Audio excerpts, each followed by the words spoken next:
If the moon landing actually happened the way they told us, how on earth did a full-sized rover, the size of a small car, come out of a capsule barely big enough to fit two grown men sitting knee to knee?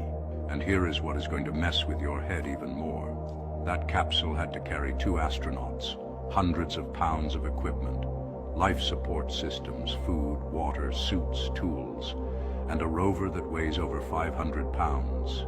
So what exactly got left behind to make room? Or better yet, what if the story we were handed was never really built to survive this kind of question? Stick with me, because once you see this, you cannot unsee it. Picture this. It is 1969. A rocket launches from Florida carrying three men and everything they supposedly need to survive a 250,000-mile journey through deep space, land on the moon, drive around on it, come back, and splash down safely in the ocean. Now let's just pause for a second and think about what that actually means. The technology of the time was, well, honestly, pretty basic by today's standards. Computers filled entire rooms and had less power than the phone in your pocket. Yet somehow, they managed to design, build, and launch a spacecraft capable of making that incredible journey. The gap between what was needed and what actually existed, engineering-wise, was massive. But through a mix of determination, ingenuity, and let's face it, a bit of luck, they closed that gap. At least that's what we're told. Now zoom into that lunar module, the part that actually lands on the moon. Engineers and space historians openly describe its interior as cramped. There were no seats. The astronauts stood during landing. There was barely room to breathe. The whole thing was essentially an aluminum can with windows.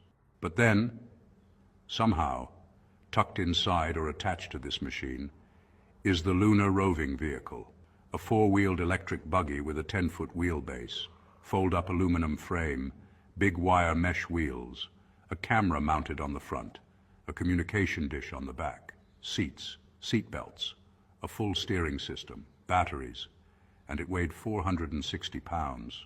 You are telling me that they folded that thing up like an origami swan, and crammed it into a compartment the size of a broom closet on a vehicle that was already packed wall to wall with survival gear?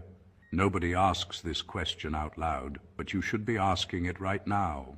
Here is where it gets uncomfortable. The official explanation is that the rover was folded and stored in a quadrant of the descent stage, the bottom half of the lunar module that stays on the moon. They say it unfolded automatically when a single pull cord was pulled.